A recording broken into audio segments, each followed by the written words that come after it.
Siapakah aku di hadapan-Mu Tuhan, Kau curahkan cinta-Mu. Shalom, saudara-saudariku para pencinta insani yang dikasihi Tuhan. Selamat berjumpa kembali dalam program Renungan Rohani Insani, Inspirasi Sabda Allah hari ini, Minggu Advent yang kedua, tanggal 6 Desember 2020, bersama saya, Pastor Marcel Lolotandung. Marilah berdoa. Dalam nama Bapa dan Putera dan Roh Kudus. Amin.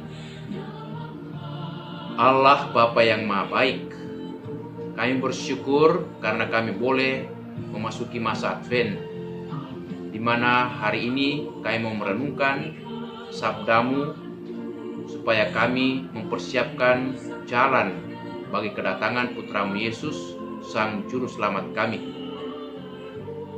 Bimbinglah kami dengan Roh Kudus-Mu, agar kami sungguh dapat mempersiapkan hati kami dengan sebaik-baiknya. Demi Kristus Tuhan dan pengantara kami. Amin. Sabda Allah dari Injil Markus bab 1 ayat 1-8. Inilah permulaan Injil tentang Yesus Kristus Anak Allah.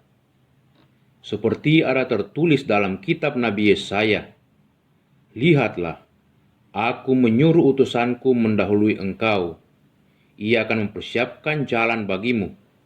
Ada suara orang yang berseru-seru di padang gurun, "Persiapkanlah jalan untuk Tuhan, luruskanlah jalan baginya." Demikianlah Yohanes Pembaptis tampil di padang gurun dan menyerukan, "Bertobatlah dan berilah dirimu dibaptis, dan Allah mengampuni dosamu." Lalu datanglah kepadanya orang-orang dari seluruh daerah Yudea dan semua penduduk Yerusalem, dan sambil mengaku dosanya mereka dibaptis di sungai Yordan. Yohanes memakai jubah bulu unta dan ikat pinggang kulit, dan makanannya belalang dan madu hutan. Inilah yang diberitakannya, "Sesudah aku akan datang Ia yang lebih berkuasa daripadaku. Membungkuk dan membuka tali kasutnya pun aku tidak layak. Aku membaptis kamu dengan air, tetapi Ia akan membaptis kamu dengan Roh Kudus." Demikianlah Injil Tuhan. Saudara-saudari, para pencinta insani yang dikasihi Tuhan, sangat menarik bacaan Injil hari ini, karena sang penulis Markus mengungkapkan 3 kata yang paling penting untuk kita. Itu pada awal Injil ini, pada ayat 1. Dia katakan, "Inilah permulaan Injil tentang Yesus Kristus Anak Allah." Ketiga kata yang saya maksudkan adalah Injil, Yesus, dan Kristus. Apa artinya Injil? Injil berarti kabar baik, kabar sukacita. Yesus berarti Sang Penyelamat, pembawa keselamatan bagi orang yang percaya.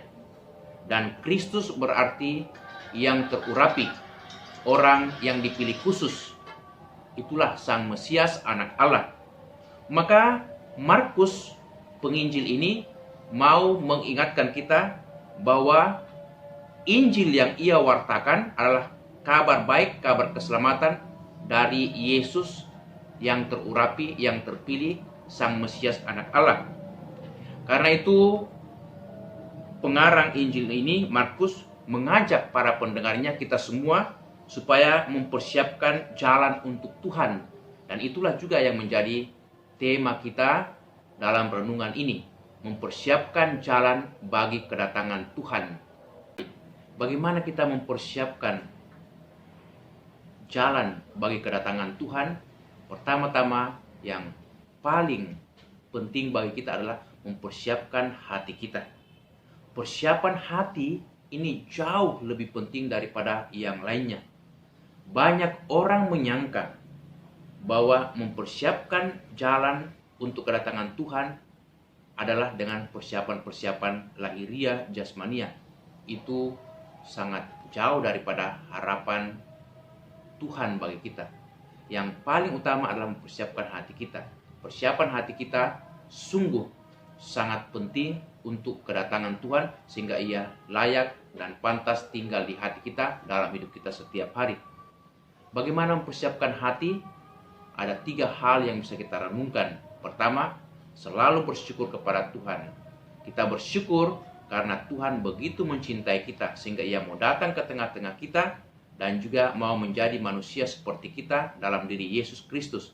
Bahkan lebih daripada itu, Yesus mau mengorbankan nyawanya untuk menebus dosa-dosa kita, sehingga kita layak menjadi anak-anaknya, menjadi putra-putrinya yang diselamatkan. Yesus Kristus Sang Penyelamat. Itu yang pertama. Yang kedua, kita mesti selalu menyadari bahwa kita ini adalah orang yang senantiasa melakukan kesalahan dan dosa. Karena itu dengan rendah hati pula kita mau mengakui kesalahan kita dengan jalan memperbaiki diri kita. Mungkin selama ini kita banyak berkeluh kesah. Mungkin selama ini kita terlalu sombong, terlalu angkuh. Mungkin selama ini kita banyak menyusahkan orang lain. Mungkin selama ini kita terlalu egois. Mungkin selama ini kita terlalu banyak menuntut orang lain. Sekarang saatnya di masa Advent kita memperbaiki diri dengan lebih terbuka, lebih rendah hati, lebih murah hati, lebih memperhatikan orang-orang di sekitar kita, dan lebih mengandalkan Tuhan dalam hidup. Itu yang kedua. Lalu yang ketiga, mewartakan kabar sukacita. Bagaimana mewartakan kabar sukacita? Dengan jalan memberikan perhatian kepada orang-orang yang susah, orang-orang yang lemah, orang-orang yang menderita. Di masa-masa sekarang ini, banyak orang yang susah, menderita, dan sungguh mengalami itu kesusahan dalam hidup, terutama dalam masa pandemi virus corona ini.